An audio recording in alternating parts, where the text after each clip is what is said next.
మనమైతే భద్రాద్రి కొత్తగూడెం జిల్లాలో ఉన్న సీతారామ ప్రాజెక్ట్‌కి అయితే వచ్చామన్నమాట. చూడండి సీతారామ ప్రాజెక్ట్ అనమాట ఎలాగుందో. ఇక్కడైతే మొత్తం అయితే 6 పంపులైతే ఉన్నాయన్నమాట. ప్రస్తుతానికైతే ఒకటే పంప్ అయితే నడుస్తుందన్నమాట. ఈరోజైతే వాటర్ అయితే వదలలేదు. నిన్నటి దాకా అయితే ప్రస్తుతానికైతే వాటర్ అయితే వదిలారనమాట. ఎక్కువ క్రౌడ్ అయితే ఇక్కడికి వస్తున్నారని చెప్పేసి ఇక్కడైతే పంపులు అయితే బంద్ చేశారనమాట. అక్కడైతే మనకి ఫస్ట్ నుంచి సెకండ్ ఉంది కదా, అదైతే పంప్ అయితే ఆన్ చేశారంట. ఫుల్‌గా వాటర్ అయితే మటుకు ఫుల్‌గా వస్తున్నాయన్నమాట. అవతల వాటర్‌ని తీసుకొని ఇవతలకైతే మాది డంప్ చేస్తుందన్నమాట. మీకైతే నేనైతే దగ్గర నుంచి అయితే చూపిస్తాను. ఈ సీతారామ ప్రాజెక్ట్ అనమాట. ఇది ఇక్కడ నుంచి పాలేరుకి అయితే వెళ్తాయి అనమాట నీళ్ళు. ప్రస్తుతం అయితే నడవట్లేదు అనమాట మోటార్లు. ఒక్క పంపుకి అయితేనే వాటర్ అన్నీ వస్తున్నాయి అనమాట. అక్కడ ఉన్న 6 పంపులు కానీ ఆన్ చేస్తే మనమైతే ఇంకా వాటర్ ఫ్లో అయితే మనమైతే తట్టుకోలేమన్నమాట. మనకైతే ఇక్కడ తెలిసిన వాళ్ళు అయితే అడిగితే చెప్పారనమాట. ఫుల్గా అయితే వాటర్ అయితే వస్తాయని చెప్పారనమాట. ఒక్క పంపుకి నిండిపోతుందంట ఇది. ప్రస్తుతానికి అయితే అవతల నీళ్ళు అయితే యువతలకి అయితే తోడి పోస్తున్నారనమాట. మీకైతే దగ్గర నుంచి అయితే నేనే చూపిస్తాను అనమాట. కింద చూడండి వాటర్ అయితే ఎలాగున్నాయో. మనమైతే వచ్చాంలే కానీ ప్రస్తుతానికైతే పంపులు అయితే మనకి ఆన్ చేసి అయితే లేవన్నమాట. ఆన్ చేసి ఉంటే బాగుండేది. మీకైతే వాటర్ కూడా ఎలా వచ్చాయో చూపించేటివని అనమాట. వీడియో తీద్దామని వచ్చాను కానీ ఈరోజు అయితే పంపులు అయితే ఆన్ చేయలేదన్నమాట. ఒక 5-6 రోజుల వరకు అయితే ఆన్ చేయరంట. నిన్నటి వరకు అయితే ఆన్ చేశారనమాట. ఇక్కడ ఫస్ట్ నుంచి అయితే సెకండ్ పంప్ అయితే ఆన్ చేశారనమాట. మీకైతే నేనైతే దగ్గరికి వెళ్ళి చూపిస్తాను అనమాట.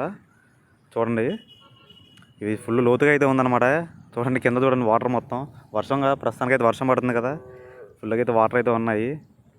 ఇది చాలా కోట్లు ఖర్చు పెట్టి అయితే కట్టారనమాట. ఇక్కడ నుంచి పాలేరు వరకు అయితే ఈ నీళ్ళు అయితే వెళ్తాయని చెప్పారనమాట. అక్కడైతే వ్యవసాయానికి వాడుకుంటారంట.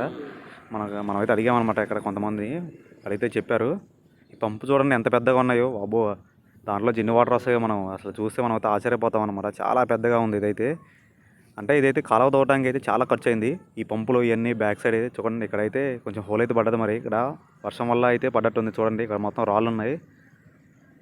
ఇది ఎందుకో మరి ఇక్కడ వాటర్ ఫ్లోకి ఏమన్నా పడ్డదేమో తెలియదు మనకైతే. పక్కనైతే అయితే మట్టి గుంత అయితే పడిపోయింది అనమాట. ఇక్కడ దగ్గర నుంచి చూస్తే చాలా బాగుందన్నమాట. వాటర్ వదిలితే చాలా ఇంకా బాగుండేది. కానీ ప్రస్తుతం అయితే పంపులు అయితే ఆన్ చేసి లేవు కదా. మనం నెక్స్ట్ టైం అయితే మళ్ళీ ఒక వీడియో అయితే చేద్దాం అనమాట. పంపులు ఈ వాటర్ని అయితే వ్యవసాయానికి అయితే వాడతారని చెప్పారనమాట. చూడండి ఎంత పెద్దగా ఉందో కాలువ. మనం ఒక్కసారి అలా పడ్డామంటే ఇంకేం లేదు, అసామే. మనం రావడం అయితే ఉంటుందో అంత లోతైతే ఉంటుంది అనమాట. ఇది ఎలా ఈ సీతారామ ప్రాజెక్టు గురించి ఎంతమంది తెలుసో కింద అయితే కామెంట్ చేయండి అనమాట. నేనైతే ఫస్ట్ టైం అయితే చూస్తున్నాను. ఈ పేరు అయితే విన్నాను కానీ కాలువలో చూశాను కానీ ఇక్కడ పంప్ హౌస్ దగ్గరికి అయితే ఫస్ట్ టైం అనమాట రావడం. ఇది ఆన్ చేసి అయితే 1 మంత్ అవుతుంది. ప్రస్తుతానికి అయితే చూడండి నీళ్ళైతే నిలబడి ఉన్నాయన్నమాట. ఈ పంపులు ఆన్ చేస్తే నీళ్ళైతే అవతలకి వెళ్తాయి. ఇది ఫ్లోటింగ్ వల్ల ఏంటంటే అవి ముందుకైతే వెళ్తాయంట. ప్రస్తుతం అయితే నీళ్ళైతే నిలబడి ఉన్నాయన్నమాట. మీకు ఎలా అనిపించిందో కింద కామెంట్ చేయండి. మన ఛానల్